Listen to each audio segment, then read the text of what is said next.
What's going on, guys? I'm Vince Man, and we're gonna talk about why people don't like Batman v Superman. Now, I like the film. I like the film a lot. I had very high expectations for the film. As you guys know, I was so excited for this film for years. But as the film came closer to its release, my expectations began to become lower and lower and lower until it came out and people were telling me, you know, the movie's good, the movie's bad, the movie's good. So my expectations were really low. But then I saw the film, and I really liked it, but I began to understand why people didn't like it. Now, so there's going to be spoilers in this video, so if you don't want to be spoiled, don't watch this video. I apologize right now. Don't watch it if you want to be spoiled. But if you've already seen it, which I'm sure a lot of people already have, then you can join me. So the issue with this film, I think the issue that a lot of people have with this film is the fact that because it's a superhero film, they're not used to them being so serious. And if it is serious, if a film, not even just superhero, if a film is going to be serious, then that means an expectation of a cohesive story is then set. Because when you're not having fun watching a movie, then you begin to just analyze it and think critical about it. And that's when you can either see the good in it or see the bad in it. With this film not being fun at all, with it being joyless, there are no jokes, then you begin to look at the film through a different point of view. You begin just analyzing it. And when you analyze it, that's when you see the flaws, when there are quite a lot. For example, the reason why they're fighting. It doesn't make any sense. It's trivial. It does not. There is literally no reason for them to be fighting within the movie that they set up. Here's what should have been the reason that they fought. The reason that they should have fought should have been because of the end of Man of Steel. It's even set up perfectly in the film in which Bruce Wayne sees all of this death and destruction. Superman flying, he looks at Superman. Then that's cut. It just goes straight to Batman tracking Russian mobs. Okay. Why? Like, why?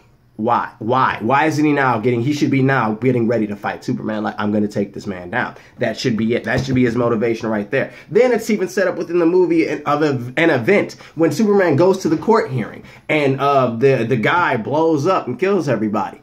It's set up perfectly. I'm thinking while watching, okay, that's the reason why Batman is about to go after Superman. It's like, yes, Batman's watching, he sees it, he's like, yeah, I'm going to go after him, basically. And then the next scene, we see that Superman didn't do it. The wheelchair man did.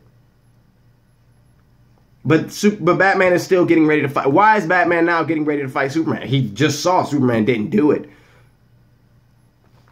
There's no reason. There is absolutely no reason for them to fight right there. Then, okay, whatever.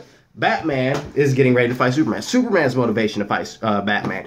It's set up within the film that Clark Kent is going after the Bat Vigilante. The Bat Vigilante is brutal. He's doing all these things. He stands above the law. Clark don't trust him. But that's not a good justification for him to fight him. Or is it? Perhaps you could do Superman. He's telling Batman, we see the scene, when your light shines in the sky, don't go to it. And again, we're going to sidetrack a little bit. That's another issue that doesn't make sense. Again, you're watching the film, it's so serious, so now you're watching it and you're not having fun, you're just analyzing now. So when you're analyzing, you begin to either see the good or the bad. This doesn't make sense. At the very beginning of the film, Batman is in some place and the cops are there. The cops are there. They're looking like the Bat. Whatever. Oh, shoot, the Bat. He shoots at him. He's like, oh, I saw him. And he's like, there is no Batman. What are you talking about? But there are cops in Gotham City in which they have installed the Bat signal.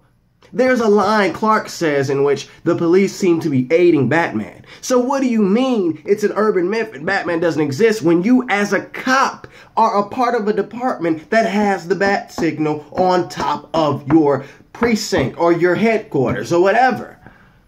It doesn't make sense. Let me continue. Superman then is tasked with fighting Batman. But how are we going to get Batman and Superman to fight? And why? What is the motivation for Superman to go fight him? Superman is gone. He's gone. I don't know where he is. Lois is there. She's thrown off a building. Superman appears out of nowhere and saves her. And then Lex says, I have your mother and you're going to kill Batman or she's going to die. Superman eyes turn red, but that's it.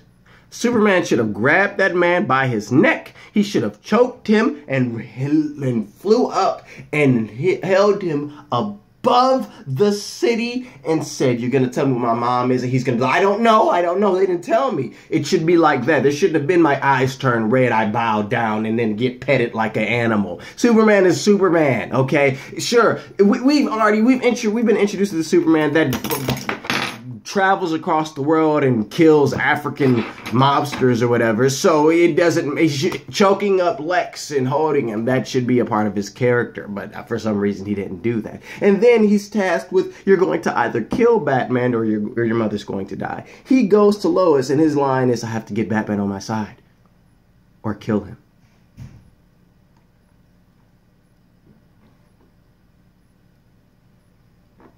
Is that an option? No, you're that shouldn't be an option. You're Superman. Hello. What? So then you go to fight Batman and you're there and you're like, and Batman's of course doing his Batman thing. I'm not trusting you. I'm going to kill you, whatever, blah, blah, blah. And Batman is hitting these traps and Superman's like getting past me. He's like, listen, Lex is putting us against each other.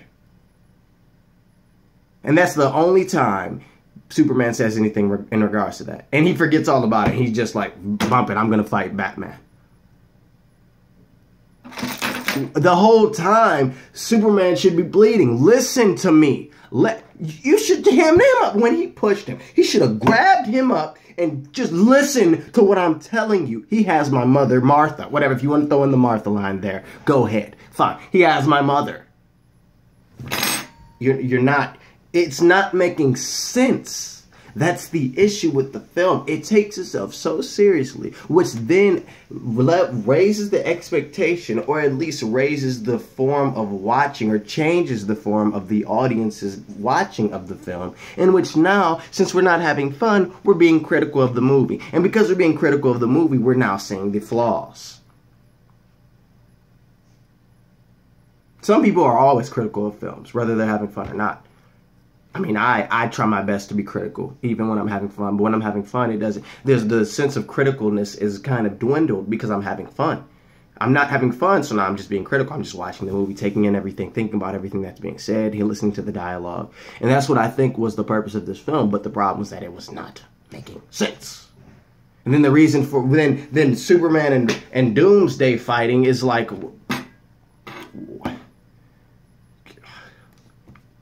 Why are you killing yourself? Why does he have to die? You have another superpowered being there with you. You have this spirit. You're weakened by kryptonite. Why not give it to the being that's not and have her do it? Or why not put it?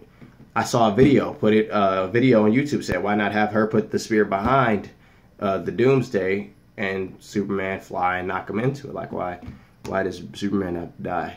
Like, why?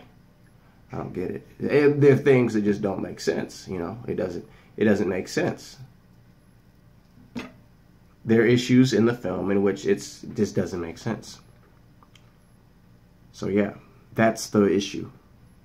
People are so critical of the movie because it's so serious. And when you're critical, you begin to notice the flaws. And that's why people don't like it. And that's not even talking about the characterization of some of the characters, because Batman killing folks is different. You know, Batman is killing people, and we see it, like we see him killing folks. But I had a ball watching it. I loved it. I didn't have fun. Like I just loved watching. I loved the movie. I would get it on Blu-ray, especially with the rated R edition and the more content. Like I want to see the movie. But I know with all that spill, you're gonna hear that I didn't like it, even though I did. I'm talking about why others didn't like it, and that these are things that I was able to notice within watching it. But I did like the film. I loved it. I'm really excited for Civil War. I think Civil War is going to be a better movie. I think it'll have less flaws, and I'm really eager to see the rated R version of the movie. Like, what's it gonna be rated R? We're gonna see some Lois Lane nips. What do you guys think? Do you guys agree with me? Do you think that's why the movie is bad? Did you like the movie? If you didn't like the movie, is this the reason why you didn't like the movie? Did you? If you did like the movie, then let's have a conversation down there. I liked it. Let's have a conversation, though. I'm going to me and saying it, as always, I thank you for watching. Make sure you hit the like button, subscribe if you're new, and follow me on all my social networks in the description down there. This is Direct Obo because I'm going to go film a movie right now, and I will talk to you guys in my next video. Make sure you check out my last one. That'll be in the description as well, and peace. Have a good one. Peace.